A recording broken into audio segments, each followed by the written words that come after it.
Bonjour Renaud. Bonjour Joël. Alors, premier titre, près de 3 décennies après son décès, eh bien, le père fondateur de la Côte d'Ivoire moderne est toujours présent dans les mémoires et les cœurs des Ivoiriens. Effectivement, bonjour à tous. 27 ans après son décès, la Côte d'Ivoire s'est souvenue hier de celui qui avait fait de la paix une religion dans notre pays. À cette occasion, les partis politiques tels que le RHDP et le PDCI ont prié pour le repos de l'âme de l'apôtre de la paix selon Fraternité Matin.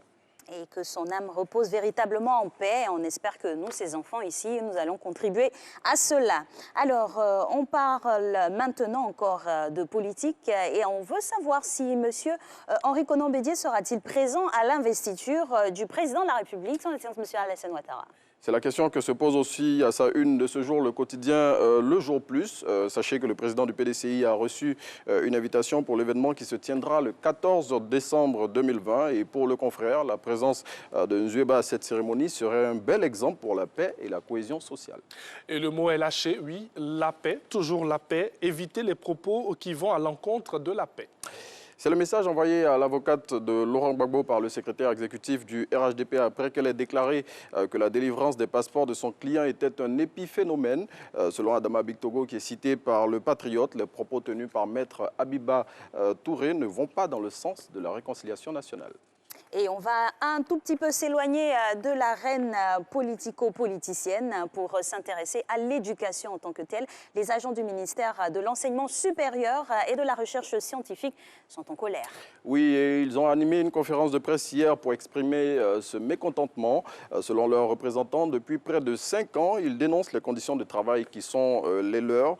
Selon l'intelligent d'Abidjan, ils menacent de perturber la soutenance du BTS si une solution n'est pas trouvée dans de brefs délais.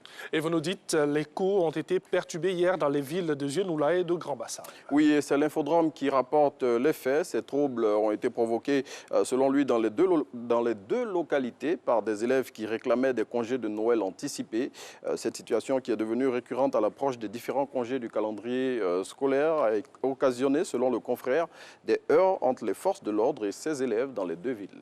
On espère qu'on trouvera une solution définitive à toutes ces perturbations du système éducatif. Et un mot de sport pour terminer avec la Fédération ivoirienne de football qui a un nouveau président, on le sait, après le décès tragique de feu M. Sidi Diallo. Oui, il s'agit de Déoulé Omer Kwame. Il a été désigné hier par le comité exécutif de la Fédération ivoirienne de football pour assurer l'intérim du poste suite au décès, vous l'avez dit, le mois dernier du président en exercice Augustin Sidi Diallo.